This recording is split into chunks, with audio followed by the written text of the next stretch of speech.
പല്ലിന് കേട് വെള്ള നിറത്തിൽ കാണൂ? Hi, I am Dr. Neeraja, a pediatric dentist. മിക്കവാറും പാരൻസ് നമ്മുടെ അടുത്ത് വന്ന് പറയുന്നതാണ്, കഴിഞ്ഞ മാസം വരെ വെള്ള നിറത്തിലിരുന്ന പല്ലാ ഡോക്ടറെ, ഈ മാസം പെട്ടെന്ന് കളറ് മാറി പൊടിഞ്ഞു പോയി ബ്രൗൺ കളറായി കേടുവന്നെന്ന്. പക്ഷെ ഈ മാസം പെട്ടെന്ന് കേടുവന്ന പല്ലല്ല അത്.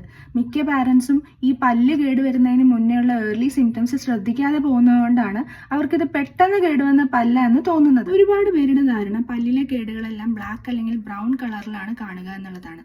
പക്ഷേ ശരിക്കും കുഞ്ഞുങ്ങളുടെ പല്ലിലെ ക്യാവിറ്റീസിന്റെ ഇനീഷ്യൽ അപ്പിയറൻസ് എന്ന് പറയുന്നത് ഒരു വൈറ്റ് ചോക്കി കളറിലാണ്.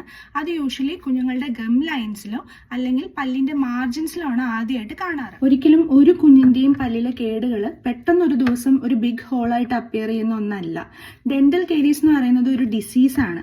അതായത് ബാക്കി എല്ലാ അസുഖങ്ങളുടെയും പോലെ തന്നെ ഏർലി സ്റ്റേജിൽ തന്നെ കണ്ടുപിടിക്കുകയും അത് തടയാനുള്ള ചികിത്സ നമ്മൾ ചെയ്യുകയും ചെയ്തിട്ടുണ്ടെന്നുണ്ടെങ്കിൽ നമുക്ക് ആ ഡിസീസ് പ്രിവെന്റ് ചെയ്യാനായിട്ട് പറ്റും. പാരൻസ് അത്യാവശ്യമായിട്ട് ചെയ്യേണ്ട കാര്യം, ഇന്ന് തന്നെ നിങ്ങളുടെ കുഞ്ഞിന്റെ പല്ല് ശ്രദ്ധിക്കുക.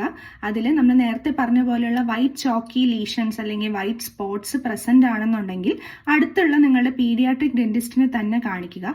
പീഡിയാട്രിക് ഡെന്റിസ്റ്റ് നിങ്ങളുടെ നൈറ്റ് ഫീഡിങ്ങിനെ കുറിച്ചും അതുപോലെ തന്നെ ഈ വൈറ്റ് സ്പോട്ട്സ് പിന്നീട് വലിയ കേടുകളിലേക്ക് പ്രോഗ്രസ് ചെയ്യാതിരിക്കാൻ വേണ്ടി കൊടുക്കാൻ പറ്റുന്ന പ്രിവെന്റീവ് മെഷേഴ്സിനെ കുറിച്ചും നിങ്ങൾക്ക് പറഞ്ഞു തരും. അപ്പൊ ഇനീഷ്യൽ സ്റ്റേജസിൽ തന്നെ നമുക്ക് കണ്ടുപിടിച്ച് കഴിഞ്ഞാൽ പ്രോഗ്രസ് ചെയ്യാതെ തടഞ്ഞു നിർത്താൻ പറ്റുന്ന ഒരു അസുഖമാണ് ഡെന്റൽ കേരീസ്. അപ്പൊ പാരന്റ്സ് എല്ലാവരും ഈ കാര്യം ഇന്ന് തന്നെ ശ്രദ്ധിക്കണം.